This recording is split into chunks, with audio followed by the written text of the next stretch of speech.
আসসালামু আলাইকুম আমার ফেসবুক সকল ভাই ও বন্ধুরা। আমি আপনাদের মাঝে অনেকদিন পর আবারও চলে আসলাম। এতদিন আপনাদের ভালোবাসা থেকে আমি বঞ্চিত ছিলাম। একটা সমস্যার কারণে আমি ভালো করে ভিডিও আপলোড করতে পারিনি। তবে আপনাদের দোয়া ভালোবাসায় আমি আবারও আপনাদের মাঝে ফিরে আসছি।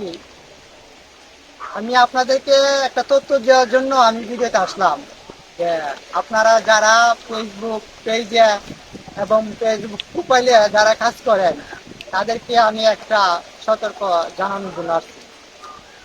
আপনারা তো অনেকেই জানেন ফেসবুকে রিল ভিডিও আপলোড করেন, তারপরে আপনার বড় ভিডিও আপলোড করেন।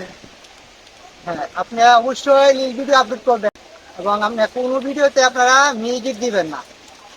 যদি মিউজিক দেন তাহলে তো জানেন ফেসবুক থেকে বলা হয়েছে আপনারা যদি রিল ভিডিও থেকে ইনকাম করতে চান তাহলে মিউজিক দেওয়া যাবে না, অরিজিনাল কণ্ঠে এবং কপি ভিডিও থেকে মুক্ত থাকতে হবে।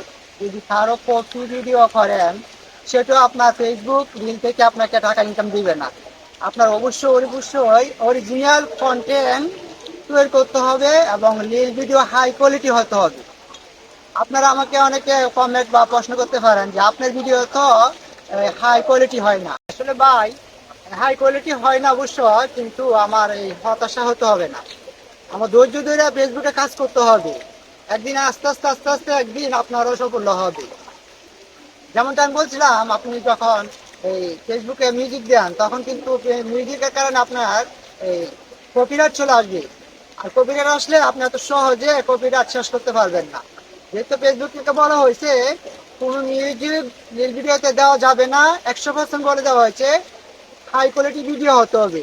তবে আপনারা মাথায় রাখবেন যেন প্রত্যেকটা ভিডিওতে যেন অরিজিনাল কন্টেন্ট হয় আর যেন নিজস্ব কন্টেন্ট হয়, যেন কারো কপি করা ভিডিও নিয়ে আসি আপনি ফেসবুকে আপলোড করবেন, এটা কিন্তু হবে না আপনার। যদি আপনি চান যান ফেসবুক থেকে ভালো ভালো করে টাকা ইনকাম করবেন তাহলে আপনি অবশ্যই নিজের কন্টেন্টের ভিডিও তৈরি করবেন এবং মিউজিক ছাড়া ভিডিওগুলো আপনি আপলোড